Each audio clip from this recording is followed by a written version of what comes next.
Hey everyone, thank you so much for joining us. Welcome back to another episode and the final episode of this year of the Space Roundup on Space Still Alive.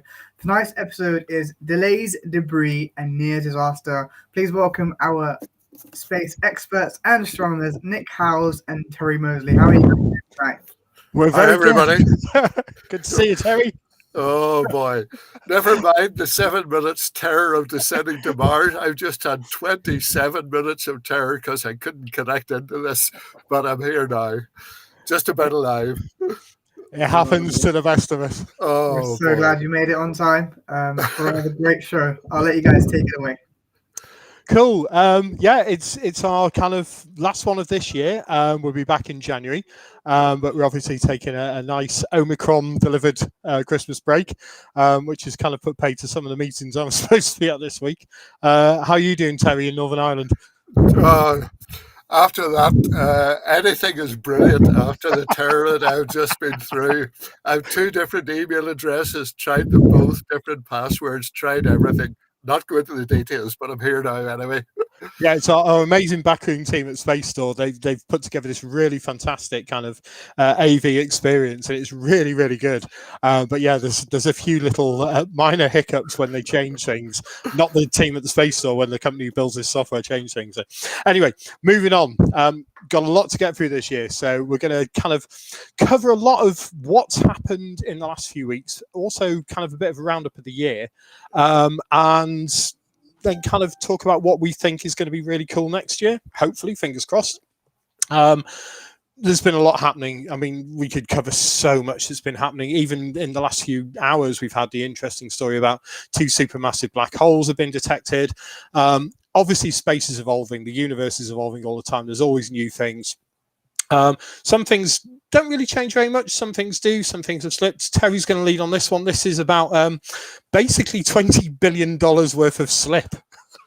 Yeah, indeed. You have two major things. First of all, the Artemis project to get people back on the moon again. There are a number of reasons for that. There was a funding shortfall. There was, of course, the COVID crisis. The one that is perhaps of most interest to us is that Blue Origin were suing NASA for not allowing them to also enter into the contest to get a spacecraft onto the moon. They eventually dropped that, and things are now going ahead. But it means that officially now NASA have said that they plan 2024 landing for humans on the moon again, at least by them. I don't know whether anybody else is going to beat them to it. I don't think so. That's postponed to no earlier than 2025. And I think that's reasonable. Again, safety is paramount in anything to do with space. And to try and rush it, I know they managed to eventually get people on the moon on the Apollo program within Kennedy's timetable, but they had a few mishaps along the way. We don't want any more of those. So now I would say probably with COVID still being very much an issue, and all the other things in terms of funding being available, 2025 is probably optimistic in terms of the first half of the year. It might be the second half of the year. And again, if you want to have a rough idea of what it's like to be on the moon and eventually end up with a base there, the Artemis book by Andy Weir it's pure fiction, but the science in it is pretty realistic. So have a read at that and see what you think of it. Now, the next things then that are going to be happening is that NASA will test the Space Launch System to send an uncrewed Orion capsule around the moon and back, possibly in February. That'll be called Artemis 1. So that'll be a demonstrator of the technology. Then Artemis 2, which will be a crewed mission, but that will just loop around the moon. And currently that's planned for May 2024. And then Artemis 3, which will be the actual landing. And as we've just said, that's no earlier than 2025. And that would all depend on those first 2 Artemis missions actually being successful. So, Nick, do you want to come in on that before we go on to the next delay thing? Yeah. The thing with Artemis, I mean, yeah, it's true. Andy Weir, I met Andy Weir in Bristol a few years ago. His research, as everyone knows from The Martian, is exemplary. And if you've not read Artemis, it is a very good book. It does cover a lot of kind of this return to the moon and utilizing sites near some of the Apollo landing sites. It's not easy, and the delays, as I said, due to COVID, everything else, Blue Origin's lawsuits, etc. They've still got to go over some major hurdles in terms of crew compartments. The Orion module itself is reasonably ready. The service module built by the European Space Agency is really ready. Boeing have had no end of catastrophes. This is why we kind of entitled this year's debris, disasters, etc., because Boeing have had a really rough time of it. Forgetting the aircraft and the 737 MAX issues, they've had a lot of issues, obviously, with the CST Starliner system, and even being able to deliver astronauts to the ISS has been a real problem for them. So between that and the cost overruns, and don't forget the cost overrun on this is in the billions. It's close to $10 billion over its initial budget, and in this era of where we've got a real focus on the environment, to have a non-reusable rocket of this magnitude using SRB technology, which was first pioneered on the space shuttle. And again, all of this is completely non-reusable. When you compare it to what we're going to be talking about a bit later, we go back to our SpaceX thing. It just seems like such a huge waste of money given what is possible now with other systems. So that's my kind of real issue there. I want to see people go back to the moon. I want to see, the first female land on the moon, the first person of color land on the moon, all these wonderful things that NASA are planning. But is it not time that NASA kind of said, there are other companies who are doing this and doing it technically cheaper, a lot cheaper and better? So that'd be my only take on Artemis. Yeah. Well, the other bit of news on delay is a very minor one by comparison, and I don't think it's terribly serious, but just for the record, the James Webb Space Telescope, or now I, unfortunately, with my weird sense of humor, call it the Just Wait Space Telescope, because it will go up eventually if we wait long enough. It has been postponed, but only by 4 days, from December the 18th to December the 22nd. At the moment, they're getting it ready. They're fueling up the observatory, if you count the whole thing as a space observatory. The Ariane 5 is getting ready to go. So it's not a major delay, but it was just one more thing that you didn't want. What happened was, as they were loading the whole package into the Ariane, one of the restraining bands holding everything in place either broke or separated suddenly, and that sent a shockwave through the whole system as things moved. So they wanted to make absolutely sure that nothing had been affected or damaged or put out of action by that shockwave. Although when you consider the vibration and the acceleration and all the other stresses that a spacecraft is put through during the actual launch procedure itself, I think that was relatively minor. And of course, one of the things that is most crucial in getting any telescope or any scientific instrument up into space is pre-testing it for both the extremely low temperatures that you have there and the vibrations that you get during a launch. So the good news is all seems well, and they're on target to launch round about, I think it's 4 p.m. our time on December the 22nd. So it'll be fingers crossed for that.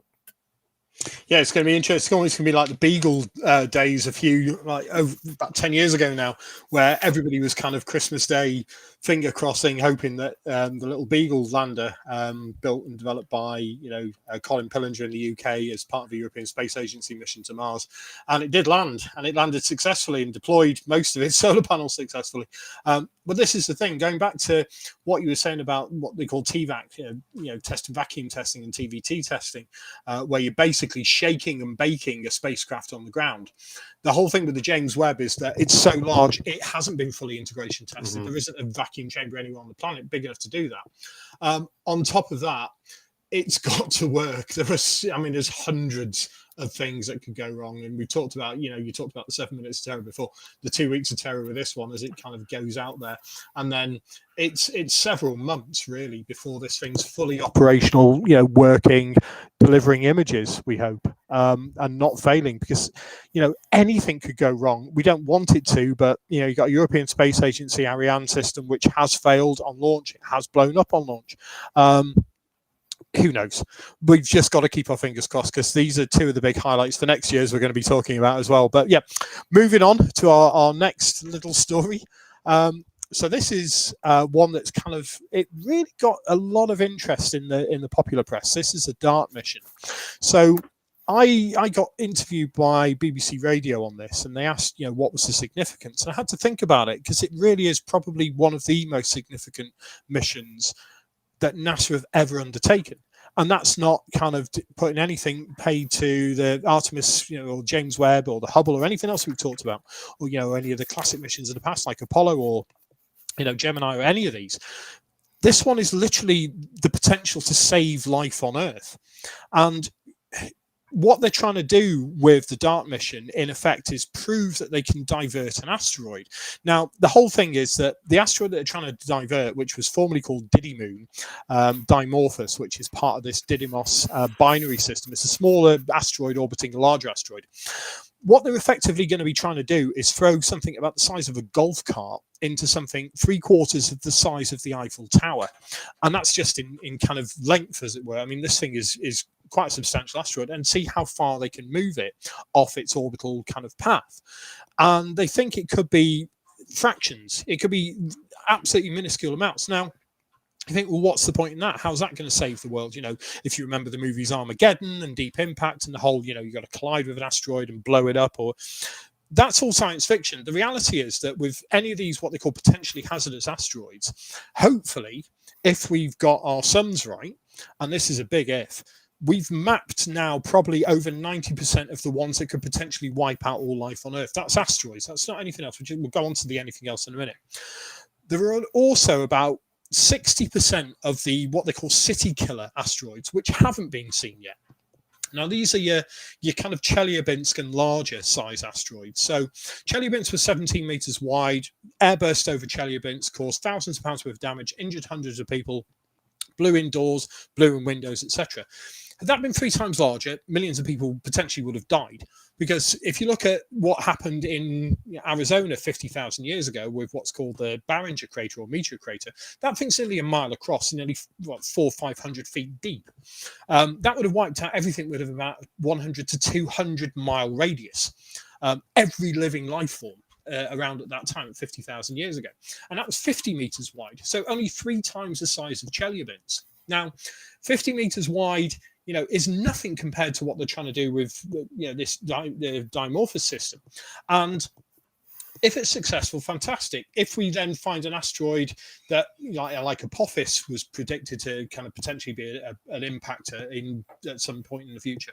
If we were to find an asteroid early enough, then yes, we potentially could deflect it sufficiently to knock it off course. That's if we've got missions that have a far enough range. So again, goes back to things like SpaceX and Starship and the load capability and the lift capability that's got to put something into its path at a suitable enough distance to make that divergence possible, to make that kind of collision and knock it off course possible. And that's all great with asteroids. My biggest fear has always been, forget the asteroids, it's the comets. Now, with the cometary systems, you've got the asteroid belt in between Mars and Jupiter. We've got 600,000-700,000 known asteroids. That's fine. We pretty much know where they're coming from. If one of them gets bumped and comes our way, we've got 6 months pretty much to do something about it. So not a lot of time. If you go out to the Edgeworth Kuiper belt, which is where New Horizons is, you're looking at the orbits of Neptune, Pluto, and beyond, there are hundreds of millions of objects out there, asteroids and or comets. If you go out even further to the Oort cloud, theorized by Jan Oort, but now pretty much definitely going to be there because we've seen similar cometary clouds around other star systems. You're looking at anywhere between 800 billion to over 1 trillion comets out at 1 light year away from the Earth. Now, you think, well, that's 1 light year away. 1 light year away, if you get knocked in, it would probably take 1 million years, but these things are appearing all the time. We're going to be talking about one of the comets that is going to be hopefully a big thing to see over Christmas soon, that was only picked up relatively recently. If you look at last year, we had Comet Neowise, which was spectacular and only picked up. Typically, comets, when they're picked up, they're crossing what's called the ice line, so they're near the orbit of Jupiter, and that's when the sun's energy kind of lights up the outer part of the comet where all the dust and the ices are, and they start ablating away, start kind of ionizing particles, and you get dust streams and ion streams streaming away from the comet. As it gets closer and closer to the sun, that cometary tail builds up and it gets more spectacular in the sky. But again, by the time it gets close to the sun, or its nearest point either to the Earth or the sun, these things are traveling at over 100,000 miles an hour. So if you've got something the size of Comet Hale-Bopp, which some of us will remember from the late 90s, absolutely beautiful, spectacular comet, the nucleus of that comet was 35 kilometers wide. If you've got a 35-kilometer wide object traveling at 100,000 miles an hour, you can throw whatever you want at it, because nothing is going to stop it. Absolutely nothing. And if you think, oh, we can land on it, well, by the time if we were to detect a comet coming in towards the Earth, we'd have roughly 12 months, anywhere between 9 and 12 months between detection point and impact point. That's roughly what we'd have. So in 9 to 12 months, we'd have to design, build, launch, and get out to sufficiently far enough something to either destroy it, and we don't have any nuclear capability that could do that, because things like the Minuteman missiles and most of our nuclear defenses can't go out that far, so you'd have to load them into Starship. Then you've got all the United Nations protocols where you've got to get around the use of nukes in space, and I'm sure they'd probably sign those off quite quickly.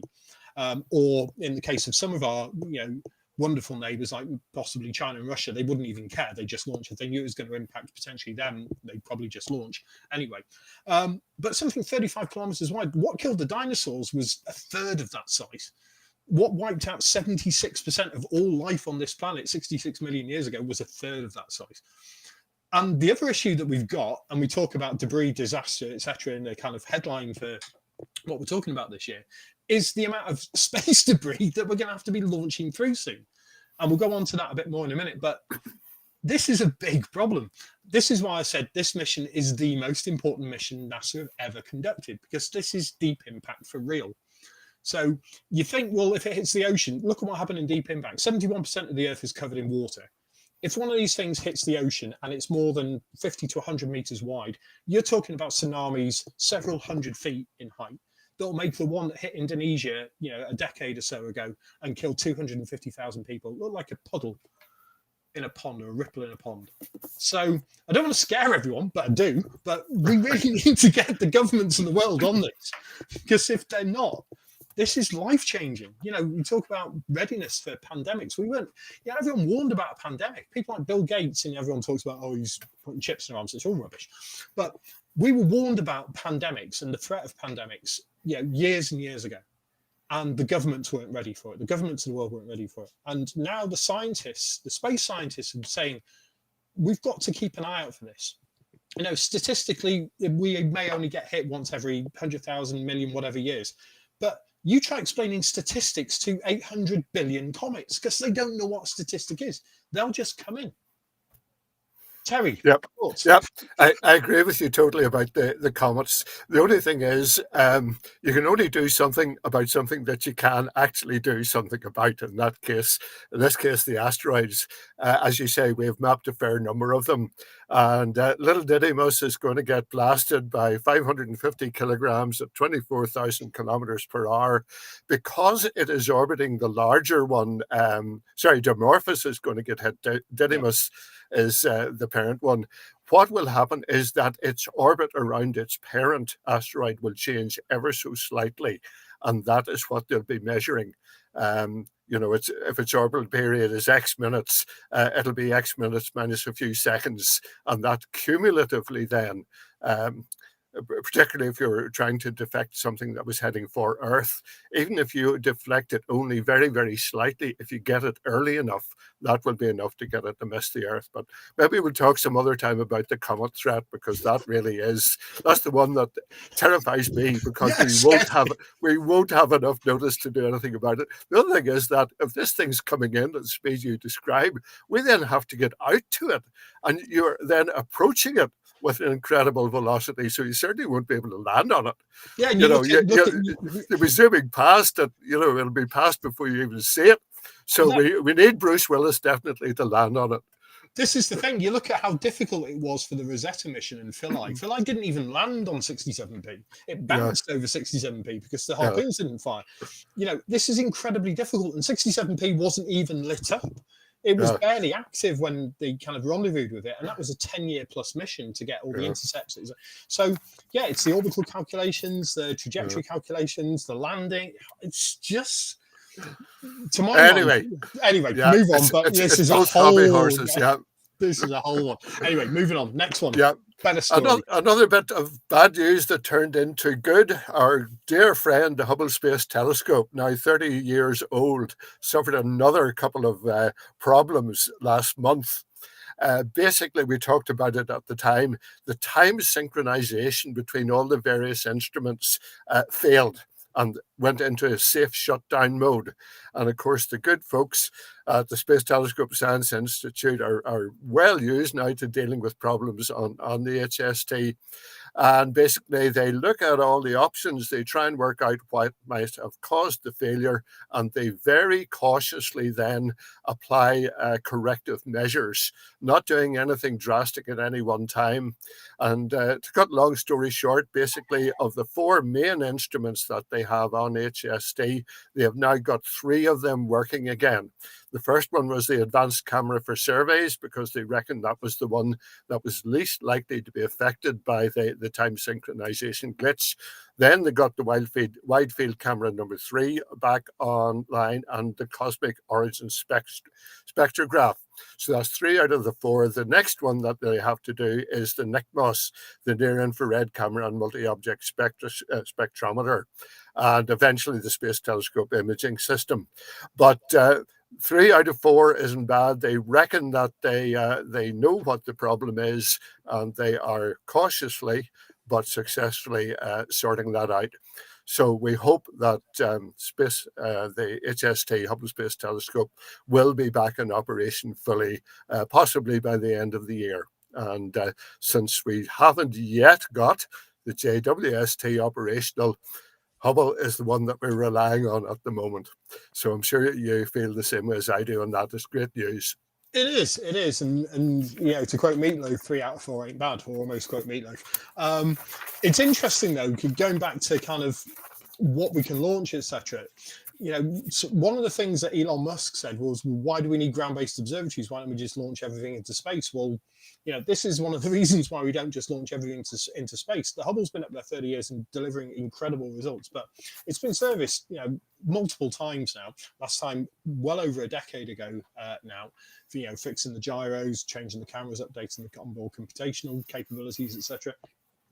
The thing with, like we talked about James Webb, you can't fix that. If that goes wrong, that's it. So this wondrous idea of being able to, you know, send up another space telescope, saying, you know, the cost of actually repairing the Hubble during the last mission was more than it would cost to build a new Hubble and send one up there. It was in excess of $450 million. And going back to Artemis, when we talked about the delays, the launch cost per Artemis mission is anywhere between $500 million to $1 billion, depending on how many they get off a year.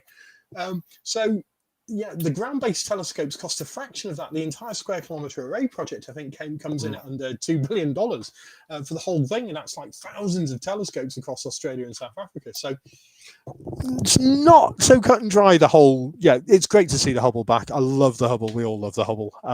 But yeah, there we go. Yeah. Right. Go ahead. Next, T-shirts. Yes. Yeah, I'll just tip. These are so cool. I mean, we keep blathering on about them.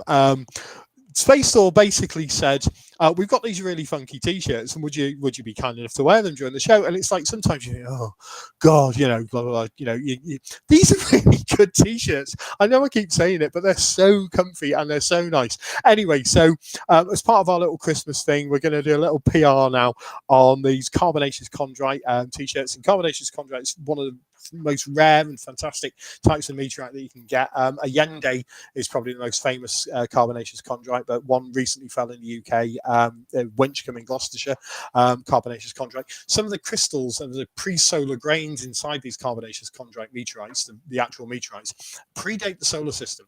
They're, you know, billions of years older than the solar system. This has come from the shock waves that created our solar system. But if you want to kind of get yourself one of these T-shirts, this is how. We're going to show you a little video now, I believe.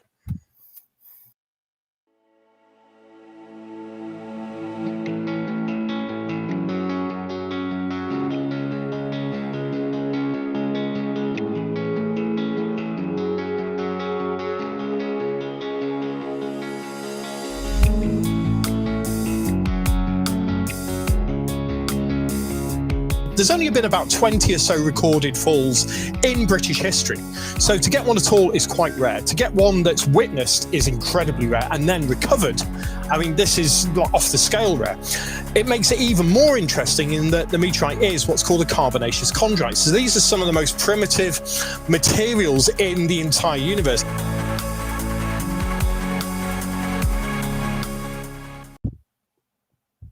Very cool. Right. You can always get a job as a male model, Nick, if all else fails. I very much doubt it, Terry. Thank you very much for the compliment. But yeah, they're really cool. And especially now, we've got this Omicron, which sounds like a transformer, in my opinion, variant now of the coronavirus, which is potentially going to lock down parts of the UK and, potentially going to affect the whole world. We don't know yet, the scientists. And this is a great thing about science. We don't know. There was a scientific advisor on the radio this morning saying we literally don't know what the story is yet. But it's supporting the space store. They've given us so much support over the last 2 years that we've been, or nearly 2 years now that we've been doing this show. And it's great if you can support them as much as possible. I mean, they do fantastic outreach. They do so much with kids in STEM, etc. So it's a great way of just pop into Space Store in Didcot, or go on their website and just have a look at what they're doing. And they really do some good stuff. And I'm not the type to plug or promote anyone if I don't genuinely believe in stuff, but they're a great team, nice people, and they do good stuff. So anyway, moving on. What have we got now? We've got our kind of favorite stories of the last year. Terry, this is a good one. Yeah, it was the year of Mars in many ways, with 3 successful missions, all more or less the same time. And that's not just coincidence, because basically the Earth and Mars line up to make a launch date the most favorable. And 3 different nations took advantage of that. And we talked about this a lot over the period since then. I think the most spectacular one has to be Perseverance plus that helicopter, the Ingenuity helicopter. When I first looked at Mars through a telescope many, many, many years ago, the idea of flying a helicopter on Mars was just, it wasn't even science fiction. Nobody just even thought of it, and now we're doing it. So first of all was this mission with Perseverance. We talked about the 7 minutes of terror to get everything down on the surface intact, which they did. They had the rover with a little helicopter underneath it. Going through this very, very quickly, basically the helicopter was dropped down onto the surface, the rover moved away, and then after testing all the systems, they started flying it. And because of the time delay, you cannot do this actively from Earth. You can send a command to start a process, but you cannot actually fly it live, because depending on the actual distance of Mars from the Earth, you're talking about of the order of half an hour time delay between the signal being sent and it arriving there. So it's autonomous. They send a command saying, right, do your next flight, and it knows what its next flight is to be, where it's to go, how far it's to go. Then it does it itself. And this is just absolutely amazing. And the advantage of having this little helicopter is that obviously it can get up and have a look around over a much greater distance, see obstacles, see interesting terrain, interesting features, interesting rocks, and then the rover can follow it and go there. And of course, the whole purpose of the rover is to search for well, first of all, evidence of water where there may well have been life in the past, and then to search for evidence of life. We doubt if there's active life there at the moment, certainly not on the surface, possibly very remote chance that there's some underground. But the other interesting thing is, and this will again be a subject probably of some future chats if we go that long, is it's taking core samples. It's drilling down into the surface of Mars, down to about 1 meter, I think, extracting samples, and they will then be stored and will be retrieved by a future mission. Now, that's too complicated to go into detail now. But that is all working very successfully. The helicopter has just done its 16th flight. You can search and see all sorts of videos of that. And it really is amazing, particularly when you think how thin the Martian atmosphere is. It's about the same as the Earth's atmosphere at a height of 100,000 feet. And that's higher than even the very highest planes can go to. When you're up that high, you basically need a rocket. There's not enough air to provide lift. But of course, they designed the helicopter to be extremely light. And it works. It's absolutely amazing. But the Perseverance wasn't the only mission. China also astounded the world by getting a 100% success on its first mission to Mars. And it's the only country that has ever done that. It did an orbiter, which orbited the planet for a couple of months, looking at suitable places for the rover to go down and land. They then landed the rover, and it has also been exploring Mars. Now, because we're not just as fully tuned into and have availability to the latest science coming from that, we don't have an awful lot of information yet, but no doubt that will be released at some time in the future. But again, an absolutely perfect mission. The orbiter is still there, and it's measuring the weather and so on, and relaying images back. And the third country to achieve this was the United Arab Emirates, which we don't normally think of as a spacefaring nation. But they also got a mission to Mars, not quite so elaborate or adventurous. It's purely an orbiter, but they got it there, got it into orbit, first attempt, and it is studying the weather on Mars on both a daily basis and on a seasonal basis. Now, you might think, well, what sort of weather is there on Mars? Because the atmosphere is so low, there's no sort of rain or storms or hurricanes or tornadoes or anything like that. But it does have its own weather. And particularly there are things which we call dust devils, which occur during the Martian summer, where you get local heating. And just like a mini tornado on Earth, these dust devils get active, and they can actually persist, and they move across the surface of Mars with whatever the prevailing winds are. Not as bad as we saw in the opening sequence of the Martian film. That was the only thing that was really a bit over the top. But they do move across the surface. You can see the funnel effect, if you like, of the dust and the track that they make across the surface. And by tracking those dust devils, we can see what way the winds are actually moving on Mars and when. So 3 successful missions, particularly for China and the UAE, to get it right first time, when you consider the number of other missions from both NASA and Russia that failed over the years. To get it right first time really was pretty good going. And I'm sure you'd agree on that, Nick. Oh, it really is. I mean, currently there's 8 orbiters now around Mars, and you think, again, you go back to, when you and I were growing up, Terry, and I can just about remember Viking being the first successful, soft landing on the surface of Mars that worked. Obviously Mars 3 had landed there before, but only worked for about 15 seconds. But the first truly successful mission on Mars being the Vikings in 1976. And you just think, you look at Mars and to think there's 8 spacecraft orbiting it, and a barrage of rovers on the surface as well. And going back to that helicopter thing, I was doing some research on this, and the highest height most helicopters can go is around about 12,500 feet on the Earth, unless they're turboprop helicopters. Some of the ones that work in the Himalayas on the rescue systems can go up to about 25,000 feet, but that's it. They can't go any higher. So to think that they've got this helicopter working, functional, completely autonomous on a planet, tens of millions of miles away, quite happily flying around taking images, and working in an atmosphere that's so thin, as you said, it's like the equivalent of the atmosphere almost on the edge of space on Earth. It's just incredible. And then the UAE, as you said, fantastic first mission. The Indians, a few years ago did the same. It is remarkable. It's a great time to be kind of interested in Mars again. And hopefully in the coming years, we're going to finally see people land on the surface, but we'll see. But yeah, big story, this one. Next one for us. Onboard the Starship. So, love-hate relationship time again. This thing is amazing. This thing is truly going to be game-changing if it works. But what's interesting is that Elon Musk in the last few days has basically sent out an email. Well, not basically, he did send out an email to all of his staff saying, if this thing fails, then SpaceX will go bankrupt.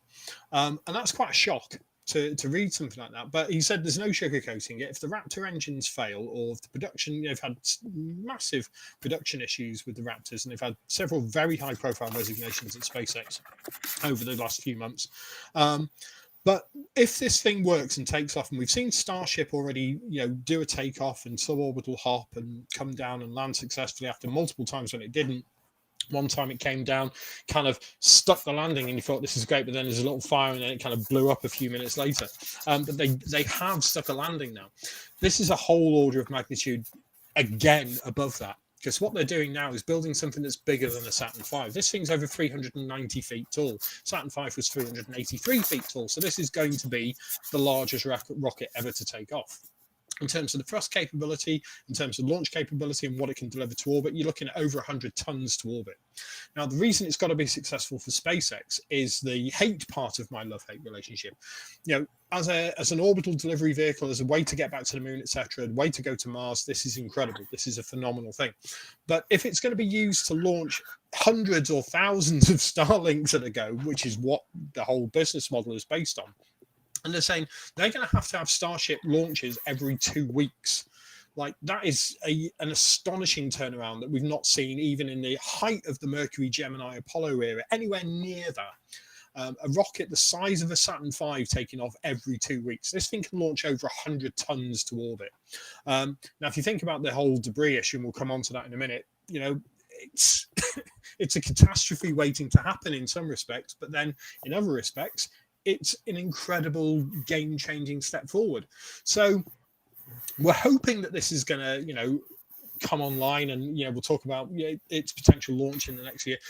In the last year, though, they finally stacked it, and that's the image that you can see on the screen now. They finally got it all kind of configured and stacked, and there's been a lot of testing. They're doing what they call static fire testing all the time. Going back to what Terry was saying about the James Webb, you've got to test everything. You've got to shake it, you've got to bake it, you've got to thermally cycle it, you've got to basically static fire it, which is fire all the engines and keep it locked down to the pad, as it were. Sometimes you'll do that. A place like Ennis, for example, they have a static fire station where the blast from that with the Saturn V was shattering windows 6 miles away. I mean, this is a big rocket. Let's hope it works. But half of me wants it to work really well, and half of me is really terrified of what the future may bring with it. I don't know what your thoughts are, Terry, but... Yeah, we agree absolutely on the Starlink thing. But to be fair to Musk, now, he is not the only culprit. There are others that have plans to do more or less the same thing. So it's not as if he is the only person who is actually polluting space. And that again is another topic, and we'll be touching on that on the space debris thing. But yeah, you have to wish him success in this. I mean, this thing, I forget the exact details, but it'll be over 6,000 tons when it's fully loaded with fuel and the whole thing takes off. 6,000 tons rising straight up into the air. That's about double, more than double, I think, what the Saturn V was. About double the Saturn launching. V, yeah. 29 minimum and up to 33 Raptor engines on the beast is the only thing I can call it, really. And capable of putting 150 tons into low Earth orbit and 100 people up into orbit. I mean, this is like sort of the jump from the Wright brothers up to the Douglas DC-3 and then up to the jumbo jet. Yeah. I mean, it really is a phenomenal increase in capacity. Where he's going to put 100 people, apart from taking them to Mars, I don't know, but that is his designed capacity. And when we talk about going to Mars in the future, no doubt that'll be one of the main things that we will be considering. But yeah, it is remarkable. Just look at another thing that you were talking about there, static testing that. To static test that with the full 33 engines going, I would like to be within 10 miles of it. No. It's going to be incredible. And one of the other things, just again, when I think of it, he still has to get full permission from the Boca Chica people to launch that, because this will be absolutely stupendous. The noise, the vibration, and the danger is something that all has to be taken account of, and he has to get FAA approval as well. But if he gets all that, if he keeps the Boca Chica people happy, I wish him success with this one. Well, that's the thing. You go back to the Russian N1, which was their competitor to the Saturn V, and that blew up on the pad and wiped out dozens of people, took out the pad completely, and caused the largest non-nuclear explosion in human history. And they did it 3 times. They blew 1 up on the pad, they blew 2 up on launch. None of them ever made it into orbit. This thing's bigger than that by a factor of 2. And as I said, the engine testing, but the Saturn V's at launch, you had to be 3 miles away. If you were one of the dignitaries or in the crowd watching this thing take off, to avoid you being shaken to bits. And don't forget, you're not just talking about the flames coming out and everyone thinks, oh, it's the fire and the flames and everything else. It's not. It's sound pressure levels. Sound pressure levels from these things, over 150, 160 dB, you're dead. An average really bad Motorhead concert in the 1980s at front row, you'd be looking at 130, maybe 125, 130 dB. This thing, the Saturn V at ground zero, is apparently over 350 decibels, and decibels it's a logarithmic scale. Yeah. So this thing's double the power. It's double the size. So the people in Boca Chica, I'd get some really good house insurance if I was living anywhere near Boca Chica right now, because your windows aren't really going to take this. It's going to be interesting if they do go for launches from there. Anyway, moving on. Let's go on. This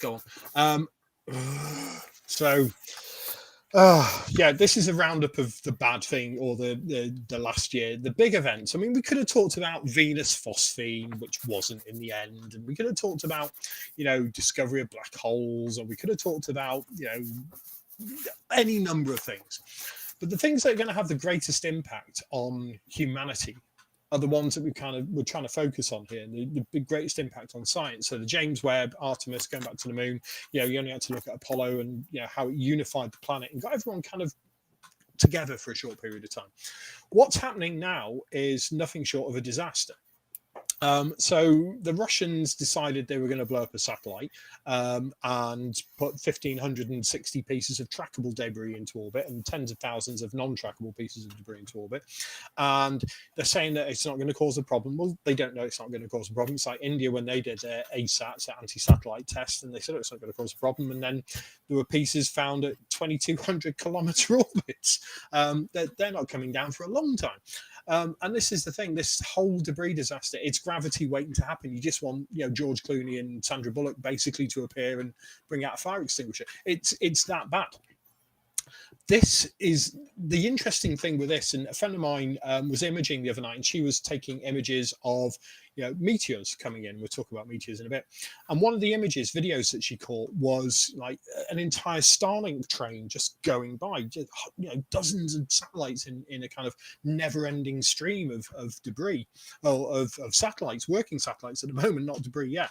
But if you think about it, if you're a nefarious state, if you're a warmongering state like potentially North Korea, someone like that, and you wanted to cause havoc to the world, do an ASAT test on a Starlink train. Take out the front one and watch all the others just go bang behind. I mean, it's not good. We need to stop this. We need to stop it now. How we stop it, I don't know. I really don't know. It's can you talk to people like Vladimir Putin and say, please don't do that? No, because he'll completely ignore you. And it's whether or not he's got a kind of dual intent here. He doesn't have a constellation. He doesn't have global internet capability. He's not going to have global internet capability. China may have. The FCC, Terry was mentioning before, have got filings now for 94,000 satellites to go into orbit in the coming decades. To put that into context, there are about 4,550 right now active satellites in orbit. Millions of pieces of debris, but in the low thousands of satellites. It is unsustainable. And if it gets so bad that we can't launch anything, and what we were talking about before with deflecting asteroids or deflecting comets isn't going to happen, because we won't be able to launch anything to do that. And we won't be able to launch anything to go back to the moon, and we won't be able to launch anything to do scientific exploration.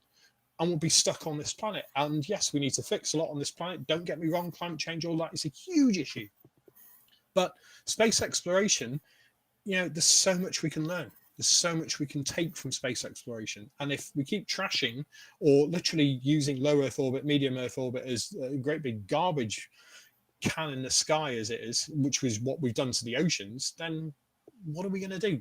We've talked about this so much, Terry, but it's soul destroying in many respects.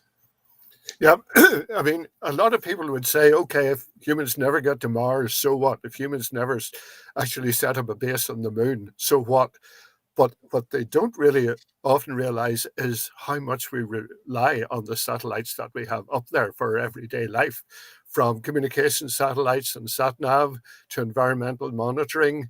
There's obviously a lot of military satellites there spying on each other, but the modern world that we rely on now would not exist without the functioning space satellites that we have. Excuse me. And if we do get a runaway Kessler effect, they will eventually all go out of operation and we won't be able to launch anymore. So we'll not have any environmental monitoring. We'll not have any way of seeing how agriculture is developing, where the problems are in crops and so on, monitoring climate change. And as I mentioned before, the sat-nav. It's more or less essential now for aircraft. They can't really fly the way they're designed at the moment from A to B without having a sat-nav system to take them there. It can be done, but that's the way they rely on it. It's the same at with the shipping, moment. Terry. You look at Shipping as well, yeah. Massive. Yeah, even Massive. lorries now use it. So it would radically alter our everyday life. Whether we ever get to the moon or Mars is another matter. But yes, it would set us back many, many decades in terms of the way we operate our lives at the moment. So it is a very serious issue. It is. And it leads nicely onto our next point, in that one of the big kind of success stories, I guess, of the last year, and we talked about some of the problems, but one of the big success stories is the introduction of space tourism. And, you know, it's really kind of, it is quite interesting. We'll talk about some other bits of it, but space tourism was a huge thing in the last year. It finally became a reality, as it were. You know, you had, you know, famous people like William Shatner from Star Trek going up, and Wally Funk, who was one of the Mercury 13 women, going up. But the era of commercial space tourism is now upon us. You know, between Virgin Galactic and their suborbital hops into space or not, who knows, but Jeff Bezos definitely going into space. You know, suborbital hops with, you know, New Shepard and then New Glenn coming along, and you look at the Inspiration 4 crew, incredible. I mean, that was to me one of the high points of the year in terms of watching 4 people, one of whom, you know, someone I kind of know, just beaming in orbit, and then being able to communicate that hopefully to the wider world in the near future, once you stop doing like interviews for USA Today. But it's fantastic to see that, and to see space tourism for what it should be. You know, the enjoyment. That's what, you know, we go on holidays to enjoy ourselves, and hopefully what space tourism is going to be when it becomes commercially viable for the vast majority of us is a really interesting way to see the Earth. Because if we don't see the Earth, then we don't see what it is that we're ruining and destroying, etc. And that was one of the things that Shatner came back and said, it was just so amazing, so beautiful and so precious. And a lot of people just don't get it. Until they go up there, they don't really get what it is that we're ruining and we're trashing. So I'm hoping that, you know, in the last year we had this big kind of influx of space tourist missions, etc., and it's hopefully going to continue. If this space debris issue happens, there won't be any space well, you might get just about up into, you know, suborbital and then come back down again, because the risk will be very low. But orbital flights, forget it, it's not going to happen. I mean, the Russian ASAT test, the space station crew, the ISS crew, were basically told get in the capsules and get ready to like undock at one point. And, you know, the SpaceX Dragon, there was a genuine risk that it could have been hit. And you hit something at 8 kilometers a second. If you've got something the size of a pea hitting you at 8 kilometers a second, it's going to go straight through anything. So anyway, so we talked about the last year. We talk about what's happening in the coming year, and it brings us back around almost full circle to, you know, we talked about space tourism. We'll jump through that one now because we'll move on to our next story. But yeah, we saw Richard Branson there. Playing fast and loud with FAA and FCC rules, bless them. It was quite interesting to see that, actually.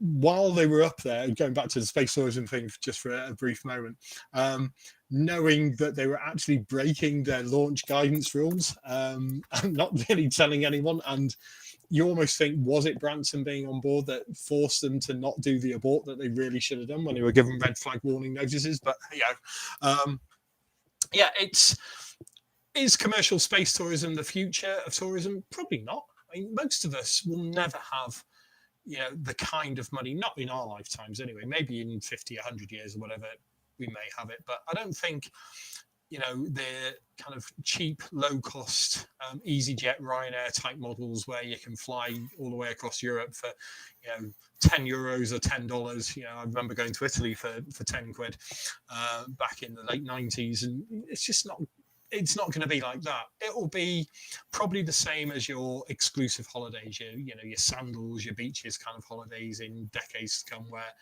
people who've got a few £1,000 can say, yeah, I'm going to go in a suborbital hop.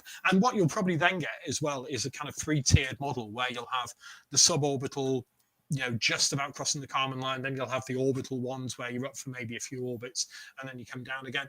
And then you'll have your proper holidays on, whatever the space station becomes, if it gets decommissioned, if it gets taken over by, any one of the number of companies that are potentially looking at this, or, putting up space hotels. If we've not ruined low Earth orbit, we can't do that. You'll probably have that 3-tier model, I would imagine, at some point in the future. As I said, probably not in our lifetimes, or maybe towards the end of our lifetimes. I don't know. I have never wanted to kind of just go up into space. I find it, a suborbital hop doesn't interest me. I think of exploration when they talk about expeditions and expedition this and expedition that to the ISS. I think about exploration as going to the moon. That to me was real exploration. That was pushing the boundaries of what was humanly possible. And if somebody said to me, would you like to go on a lunar mission? Yes, absolutely, in a heartbeat. Low Earth orbit, probably say yes, but I don't know. Terry, thoughts? Yep. I wouldn't be all that interested in a suborbital hop. I mean, if I won a prize for one, I would definitely go. If I got 3 orbits around the Earth to see the whole of the Earth, that would be fantastic. What I would really love, and it's planned, I think, for 2023, is a loop around the moon and back, courtesy of SpaceX. I think they're planning that to be 2 crew and 8 civilians on that mission. Now, to go out to the moon, the distance of the moon, and turn around and come back and see the Earth as the blue marble, and then to close in on it and see more and more of it, see more and more detail. If there was a competition for that, I'd buy every ticket that I could possibly afford to maximize my chances of that for a lottery. Yeah, just going back to what you said about Shatner, I think the more people that have an experience like that and tell their friends about it and sort of spread it around, that is the way that people will gradually start to appreciate just how important Earth is as a habitat. You don't see the political boundaries from space. And if you are up, certainly in orbit, and certainly if you go around the moon and back, you see the Earth literally a little marble that you can cover with your thumbnail hand at arm's length. And that is everything that we have here on the Earth. Just a little blue ball floating in space. It is so precious, and that's what people have to start to appreciate. It's that famous quote from Ed Mitchell on Apollo 14 when he basically said he'd like to take every politician up there and kind of by the scruff of the neck and shake them and say, look at that, you. And he used a few expletives. That's all we've got. And you think about it, people like Jair Bolsonaro, and Premier of Brazil, and people like that need to see what it is that they're doing, because deforestation. COP26 happened, and they said, "Oh, we're going to stop deforestation." It's still going on. We're still pumping noxious stuff into the atmosphere. We're still trashing areas the size of football fields every day in the Amazon. It's not stopping, but that's, as I said, Shatner is a great, it was a great thing that he said, but you really need the people who can really make the change to go up and say, okay, we really need to sort this out, because otherwise we don't. Anyway, we've covered the kind of the last year, as it were, and what's happening. We've got a few more kind of rolling on to our next story. What have we got to look out for in 2022? Well, space, we don't know. It's the final frontier. We can best guess. We can hope that things like the James Webb are coming. I know you've got a lot of passion for this one, Terry. What would you love to see the James Webb discover? What would be your... Forget the launch. Let's just say it's out there. It's at Lagrange 2, whatever.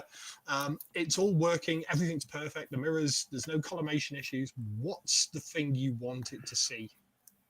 I would be fascinated in seeing as much as possible about the origin of the stars and galaxies. But what I would really love is for it to detect more or less conclusive biosignatures of some form of life in exoplanet atmospheres. And that's one of the things that we'll try and do. Now, I am not an astrochemist or an astrobiologist, so my interpretation of that would have to be very much left to the experts, but they are fairly confident that if there are life forms, even very primitive life forms in on other planets going around other stars, that their signature will be there in the chemistry of the atmosphere, and the JWST is designed to look for that. And that would prove, as until we actually go there and actually see something crawling around on the ground, that would be the nearest we'll get to finding life elsewhere in the galaxy. Now, there's a different issue here about having life elsewhere in the solar system, possibly on Mars, possibly on Europa, possibly on, oh, my mind's gone blank, on, yeah, Enceladus on Saturn. They would be fairly primitive forms of life.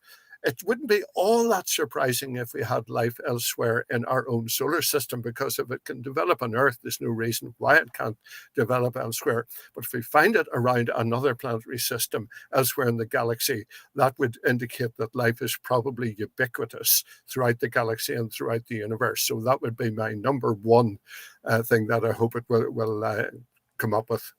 I think that, and also, the more detailed observations, taking the Hubble Ultra Deep Field even further and going back to the cosmic dawn, as it were, and also looking in more detail at things like accretion disks around black holes. I think that would be really fascinating to get more of a handle on that, especially given the spectral range that the James Webb works over. But I agree, the whole thing with detection of any kind of chemical biosignatures in planetary atmospheres that would be indicative of life, if it was cyclic, if it was showing up certain biomarkers, etc. The question then begs, what next? And would that provoke humanity into developing things like Starshot? We talked about this with a journalist in the last week, and when I said, well, what next? It's 11,000 years with our current technology to the nearest star system apart from the sun, if we're talking about sending out a spacecraft, and then it's a flyby, it's a one-shot mission. Because even at Proxima Centauri, it's 4.3 light years away, and you're looking at an 8.6 year round trip between signal acquisition, transfer, etc. Could you decelerate it enough? If you're accelerating it up using whatever format they're going to use, if it's nuclear propulsion or lightweight propulsion, etc., you're accelerating to potentially 1/10 the speed of light, which is technically feasible, getting there in 40 years. Then what do? How do you decelerate it? There's all sorts of issues like that. And then any slight course anomaly, obviously course corrections you'll be able to track, but these are tiny little satellites. They're talking about these Starshots. They kind of CubeSat, or not much bigger than CubeSat size satellites. So what do we do? Would it drive a great shift in human thinking, as it were, in terms of, right, we've got a problem to solve, how do we solve it? As in, how do we propel something out to a star system, even if it's 4 light years away? It's still hard. Voyager is only 18 light hours away, and that's the farthest object we've ever sent out, that's still active. The Pioneers excluded. They're not obviously working, but the Voyagers, that's 1977 launch, and they're 18 light hours away. So space is big, but definitely we just hope it works. But yeah, I completely agree with you. That's kind of the one I think everybody wants to see, and hopefully the science observations, there's going to be a lot of focus on that, because that would literally be like the pillars of creation. If they were to detect an exoplanet and said there's an atmosphere there and it's it's showing signs of life, that would be on a scale of the pillars of creation as one of the greatest images probably ever taken by any observatory anywhere in the world. So that's the first one for this year. Next one, Artemis. We talked about this before. I'm not that excited about it. I don't know about you, Terry. The concept of sending an uncrewed mission. You think about STS-1, this first space shuttle, and the risk involved in that was unbelievable. Literally unbelievable. have we become too risk averse? Why not send up a crew on the first Artemis mission if they're so confident? The technology's been tested and tested and tested. The shuttle, they put a national hero in John Young and Bob Crippen on the first space shuttle mission, never been tested, and launched it. And it worked. And it worked, okay, there were issues with the first 7 or 8 space shuttle missions, but it worked. The thought of an uncrewed mission, who cares? It's proving the technology, but it's a very expensive way to prove the technology. It's kind of, the astronauts, people like Mike Massimino, etc. When Sean O'Keefe decided he was going to cancel the Hubble servicing mission, Mike Massimino and his team basically said, why? We're quite prepared to put our lives on the line. And there are astronauts who will do this. And obviously it's down to them and their risk and making sure, but you could launch the first one, it'd be really successful. Apollo 4 worked, Apollo 5 worked, Apollo 6 nearly shook itself to bits. So it doesn't matter which one you go up on. To me, they just send a crew. Terry, thoughts? Yeah. I think if they have a disaster with either Artemis 1 or Artemis 2, they will say, yes, we were right not to put crews on them. Artemis 3 is the final landing. Yes. I have to say I agree with them. We don't need any more disasters in space with loss of life. So far, nobody has died in space that we're aware of. They've died on launch, they've died on re-entry, they've died on the ground, they've died in sort of when the spacecraft hit the ground too hard, that sort of thing. Nobody has actually died yet in space. Apollo 13 came pretty close to it. I think if that happened, a lot of people would say this is too risky, and they would cancel an awful lot of the future plans. Certainly the government sponsored ones like NASA. Elon Musk can do his own thing. Jeff Bezos can do his own thing. China, I think, have a lower risk averseness than perhaps the other countries. Can't be sure of that. But I think a disaster where you lose some crew in space would cause a lot of people to say, hold on a minute, do we really need to do this? So I think I'm in favor of them taking the safety approach. The contrary angle to that is the Kessler syndrome. The longer you wait, the more bits of debris there are going to be floating around up there.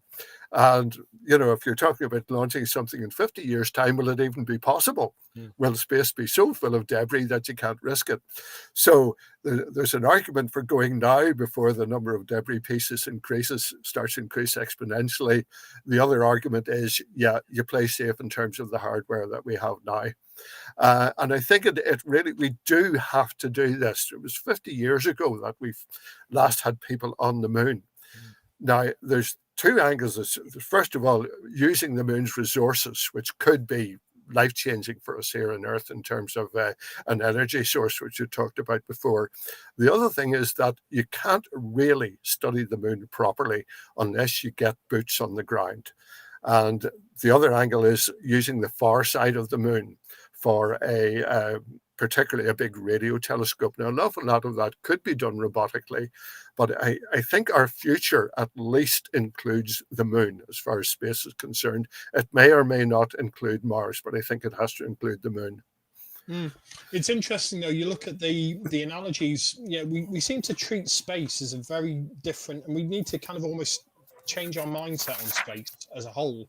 We think of space as, it's kind of fancy and rich man's playground and all of the other things, but if we'd have taken the same approach with aircraft, look at the early days of flight and the number of crashes and the number of incidents and the number of failures and the number of fatalities, and it didn't stop us flying. It set back for a few months or a few weeks in some cases, but we carried on. If a car crashes, we don't stop driving. If a plane crashes, unless it's Boeing and they're blatantly lying about their software, which they did on the 737 MAX, you'll do inspections, you'll check the planes, you'll make sure it's okay, and you'll carry on. Space almost is still treated as this special thing, and yes, it is very special, and we should treat it with reverence and respect, and it is incredibly difficult to do. Even with SpaceX now launching and landing Falcon 9s almost at will, things can still go wrong. We know that, but do we take the Apollo 1 mindset where, you look at when Frank Borman was put on Apollo 1, the after effects of that, and the decision was, do we cancel Apollo or do we carry on? And we carried on. And 18 months later, we're orbiting the moon with Apollo 8. Which was technically and from a complexity point of view and from a risk point of view probably the riskiest thing in human history. To put an untested spacecraft with humans on it, as in the Saturn V, never been launched with humans on, and the first mission it goes to the moon and orbits the moon, and at Christmas. So you want risk. It's, have we become too risk averse? And yes, you don't want people to die, you don't want that risk to human life, but it's going to happen. If we go with space tourism, one of those missions is going to fail. Something's going to go wrong. It did with Virgin Galactic. Co-pilot died a few years ago with the Virgin. You've got to carry on. Otherwise, you keep stalling exploration. You keep stalling what we're doing. So, and it kind of leads on to the next story, SpaceX. Very similar. We want to see this happen, and things will go wrong. SpaceX have got... it's called in software development, it's called an agile mindset. So agile development is fail fast and learn. And essentially what you do in software development is when you're building a piece of code or building a piece of software, you'll do very short iterations. They're called sprints, and you'll basically iterate and you'll say, right, okay, let's see if this works. And if it fails, you go back and you learn from your mistakes and you move forward. And that's how SpaceX are working. This is why they're so successful. This is why Elon Musk is the richest human being alive, pretty much, in that they're learning by their mistakes on their feet and they're moving forward. And yes, they could potentially fail. They could have a catastrophic failure. They could, go bankrupt, as you said, but it won't be through lack of trying. And to see a Starship launch full stack 400 feet nearly high, as you said, twice the size of a Saturn V in terms of its thrust and lift capability, pretty much, is going to be incredible. So it's a real problem. It's a real issue. The Hubble astronauts, you talk to the likes of Massimino, etc., and they'll say, we didn't care about the risk, or they did. Their families probably cared a lot more than they did, but they saw it as imperative to fix the greatest scientific instrument in human history in the Hubble. And the risks were there. They knew it. There was no recovery. The whole thing had happened with Columbia. They just took that risk. They knew they had to do it. And this is the spirit of exploration. All of the guys who sat on top of a Saturn V, or sat on, men and women who sat on space shuttles or on Falcons, they know the risks that they're taking. So, yeah, there we go. Yeah. That's fine. Yeah. The only comment I would make on that was that when they examined what happened with the two shuttle disasters, the Columbia and the Challenger, they found out what went wrong, and they were able to say, right, we don't make that mistake again. In terms of collision with a piece of space debris, they know the risk is there, but there's damn all they can do about it. And it is only going to get worse. So, yeah, the number of people died in the early days of aviation around the world was huge compared with the number of people that have lost their lives in the space program so far. But you could say that you couldn't really stop aviation happening. It was going to develop. Once we had established that heavier than air flight was possible, there was nothing was going to stop that. Whereas with space, it's not absolutely essential that we have humans on the moon or on Mars. No. So, a big disaster could put an end to that program. I obviously hope it doesn't. I think the thing with communication now is that we don't even need this. There's been for decades talking about the idea of, being able to fly from London to Perth or London to Sydney in a few hours, using things like Skylon and HOTOL, as it were, and these suborbital space planes, or these like low Earth orbit space planes. And that was always the argument. But again, given what's happening with climate and potential risks with debris, etc., that argument's almost become moot now. So it's a tough one. It's going to be an interesting one to follow. I think everyone's going to be really excited when this thing, touch wood, does take off and does work and does. I mean, when it lands again. It's, seeing the twin cores on the Falcon Heavy landing was something else. That's going to be even more spectacular. How are they going to land it on the moon with the lunar regolith? that's a whole other ball game, but we won't go there. Anyway, so that's kind of what we're excited about. Now, the sad part of the show is kind of like, in the Oscars or the Emmys or the Grammys or any of those award ceremonies, they normally celebrate the life of people who've passed in the last year. And we're going to keep it quite short. There was one significant person, and I knew Glyn. I know a lot of the Apollo flight controllers, and this really hit me very hard in March this year when Glyn passed away. So Glyn Lunny, he was kind of one of the original kind of NASA people. He was there before NASA was even NASA, when it was the NACA, brought in by Chris Kraft, etc. Very young age, early 20s, trained up as a flight controller, working alongside the likes of, Tecwen Roberts from Wales and Dutch von Ehrenfried and various other people at Langley and various other places, people like Chuck Dietrich, etc. And later with Siley Regot and John Aaron and all sorts. But really meteoric rise. He was known to be very sharp, very quick-witted, very quick on his feet in terms of thinking. Went through the Mercury program, kind of went into Gemini, started off as a backup commander on Gemini, a backup flight director on Gemini, and then some of the later Gemini missions was the flight director and proved to be incredibly good at it, handling some of the real, near misses, as it were, on the Gemini program. Then got put in charge. He was there for Apollo 7. He came in after Apollo 1, wasn't there. He was having lunch, I believe, when Apollo 1, or dinner while Apollo 1 the fire happened, but brought in on Apollo 7, which was amazing, very successful, and managed to deal with a very grumpy crew, and Wally Schirra and Don Isley and Walt Cunningham, which was quite fun, and they never flew again because they were so obnoxious in space. And then he was probably best known for, but best forgotten for as well, because of the film for Apollo 13. So a lot of the focus in the movie Apollo 13 focuses on Gene Kranz, and as the primary flight director, or one of the primary flight directors on the mission. But what people seem to forget is that Glyn Lunny was hugely influential in terms of many of the decisions on Apollo 13. Played a key role in its recovery and safe return. We talked about how near a miss that was before. He is covered in the film, and they do show him talking to Gene Kranz when they do the rotation and takeover. But he really was a hugely influential figure at NASA. Went on after that went through the Apollo program, went on to ASTP, was flight director on the Apollo-Soyuz test program, kind of the end of the Cold War, as it were, in space, and even went through onto the shuttle era, and then kind of gave up, got a bit frustrated with the space shuttle in the mid-80s, kind of gave up NASA, went into various different consultancies. And, I've known him for the past maybe 8 to 10 years, meeting him at conferences and events. Really amazing guy. He's so humble, so nice, so willing to just talk about anything, talk about, all of his hobbies, you name it. And he was loved. When he passed away, I was fortunate enough to chat to Jerry Bostick and Cy and various other people about him.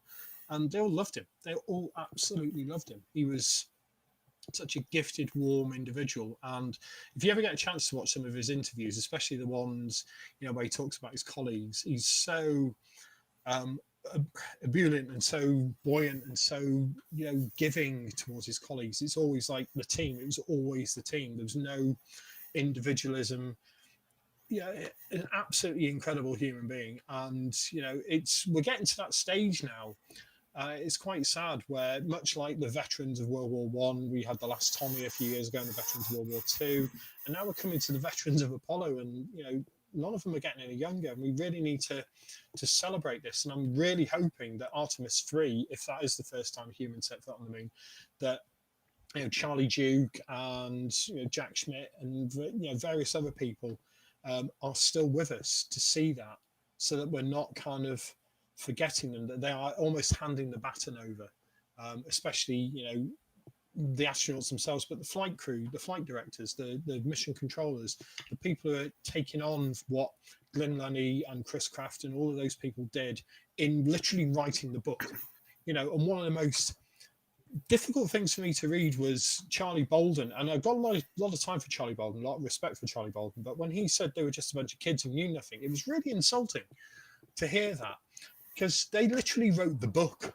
on flight control, on orbital, how to do maneuvers in space, how to launch a space. They pioneered everything between Mercury, Gemini, and Apollo. So, the loss of these people should never be disregarded. And to me, it's like when the mainstream media only covers the astronauts, the Apollo astronauts maybe that passed away. I think more should be thrown onto the flight controllers. I don't know what you think, Terry, but to me, it was a great loss.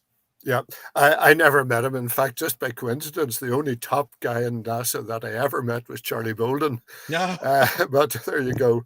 So, yeah, you knew him and I didn't. But yeah, these people, a lot of the ones behind the scenes are so crucial to the success of every mission. And yet they get very little publicity and credit. Yeah, it's really sad. But yeah, we'll miss you, Glenn. Definitely. So, moving on. What have we got to look up to? So it's been a long show. It's been our last show of the year. Thanks to our backroom team for sticking with us. We'll go through this quite quickly. Terry, what's your highlights for the year? Yeah, astronomers love, in the Northern Hemisphere anyway, love this time of the year because the nights are longest and you can see more from dawn to dusk, dusk to dawn than at any other time of the year. You can't really talk about the winter sky without mentioning Orion, by far the most spectacular constellation in the whole sky. And as it straddles the equator, actually, it's the most spectacular constellation for our friends in the Southern Hemisphere as well. You could spend a couple of programs talking about Orion. I'll just go through some of the things that are the most spectacular. One of the things we talked about earlier was Betelgeuse, the red supergiant star in the top left shoulder there of Orion as we look at it here from Earth. So big that if you put the sun where Betelgeuse is, it would encompass the orbits of Mercury and Venus and the Earth and almost out to Mars, almost incomprehensible. You can see the reddish color clearly with the naked eye, even though it's 640 light years away. A light year is about 6 million miles. So that's one of the stars that's eventually going to go supernova. And when it started behaving a bit oddly about a year ago, people were starting to conjecture about that. Turned out it wasn't that at all, but it will go supernova eventually. The other distinguishing features are Rigel, the very bright blue-white star in the bottom right-hand corner on his leg. That is a celestial powerhouse. It's not as big as Betelgeuse because it's a different type of star, but that is 60,000 times brighter than the sun. The equivalent luminosity of 60,000 suns. See if you can get your head around that. It's about 900 light years away, so it's about twice as far away as Betelgeuse. But that's not the record holder by any means. If you look at the three stars in the belt, and that's very distinctive, it's the only pattern in the sky where you have three stars, more or less in an exact straight line, more or less the same brightness and approximately the same distance apart. Very, very distinctive. If you look at the right-hand one of those, it is actually the most distant of those stars, and it's 1,340. Sorry, I'm looking at the wrong bit of information here. 2,400 light years away. So the light that you see when you look at that star started its journey 400 years before Christ was on the earth. Absolutely amazing.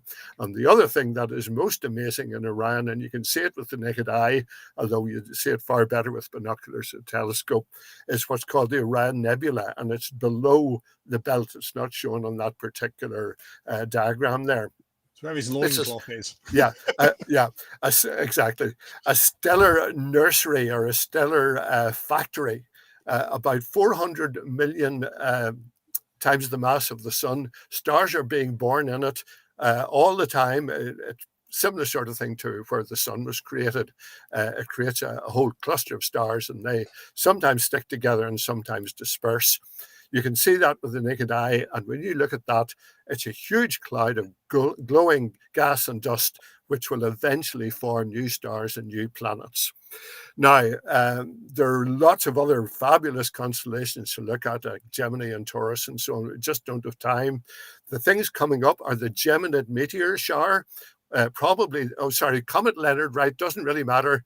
Go back to Comet Leonard. It's topical. It's the best comet that we're going to see probably in the next year or so, although it's always hard to tell. Certainly the best since Comet Neowise.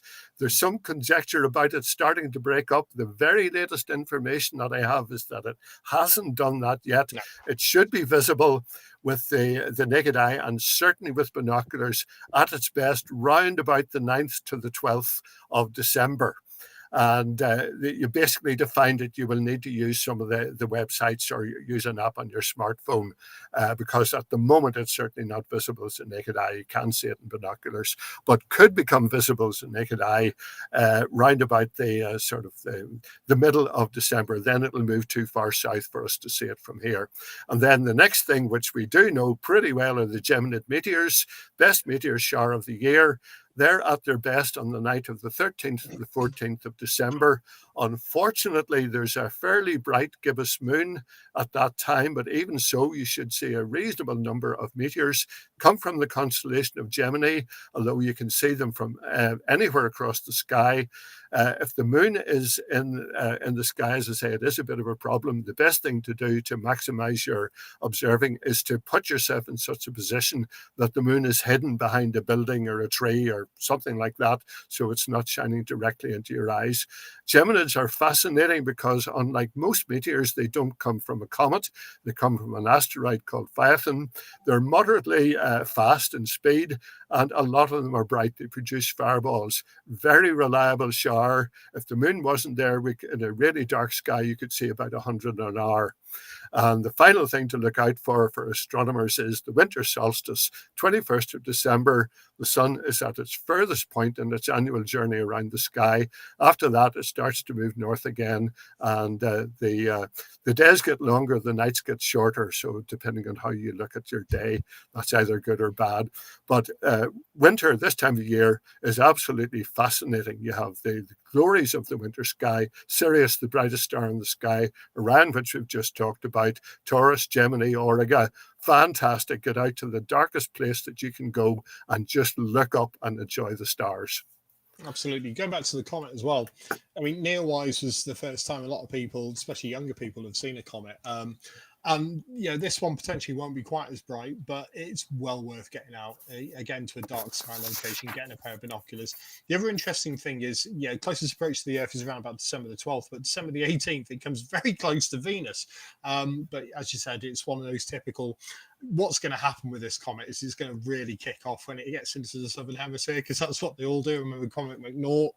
A few years ago, it was great, and then got to the southern hemisphere, and it was spectacular. And you had a tail, was stretching across the entire horizon, as it were. It's going to be one, I think, for the amateur astronomers to really hopefully and you can see one of the amateur astronomy images here. The whole thing about it fragmenting, no, it's not. There was a bifurcation alleged in the tail. One of the things that annoys me, because I've spent years observing and processing images of comets and doing images with Hubble-sized telescopes on comets, is when people over-process stuff. And they use all sorts of different funky techniques to process their images and go, oh, look, the tail's fragmenting. No, trust me, having seen many a comet fragment and break up and report those, or be the first people in the world to report those, when it's going to, and it isn't. Not yet. It could do. All comets, the famous quote from David Levy, comets are like cats. They're completely unpredictable and they've got tails. So there we go. Lots to look out for in the coming year. Going back to don't forget your t-shirts. Support the Space Store. The shop in Didcot is still open. Probably have to wear a mask now with all the Omicron variants coming in. Definitely check out their website. I can't say a big enough thank you to the backroom team and the people who kind of put this show together and really help us. They're a remarkable group of people, and they're remarkable, in so many ways. They do so much. And some of them are at university studying. They've got other lives as well, but they dedicate, this with us to hopefully giving you some fun and slightly more irreverent versions of what's happening in space, rather than the politically correct version, shall we say. Just to say thank you again. We'll see you again in January in the new year. We're going to hand back to Latch in a moment. Any final words for 2021, Terry? 2022 has got to be better. And season's greetings to everybody. Yeah, happy holidays, season's greetings, however you celebrate it. Have a wonderful, wonderful break, because I know we're going to. Back to you, Latch. Great. Thank you so much for another incredible show. Thanks everyone who's tuned in tonight. Remember to subscribe to our YouTube channel if you haven't already. We're not going away completely. You can still follow us on our social media channels, Facebook, Instagram, Twitter, LinkedIn, wherever you are. Follow Space Store, look us up, see what we're doing over the Christmas holidays. The stores open every day now, Monday to Sunday, 10 to 4. So if you're close enough to Didcot, go make a day, have a nice day out with your family, and enjoy the space experiences, space cafe, get into a spacesuit, have lots of fun there. Nick and Terry, it's been a pleasure listening to you guys tonight. It's always amazing. Thanks everyone who's tuned in. Thanks for all the engagement in the chat, and a huge thank you to everyone who's watching this on Catch Up. You're helping our space community grow every single day, and we couldn't do this without you. So I wish everyone the very best of health over the coming few weeks. Look after yourself, look after your families, and we'll see you in the new year. Take care, guys. Likewise. Bye, everybody. Bye.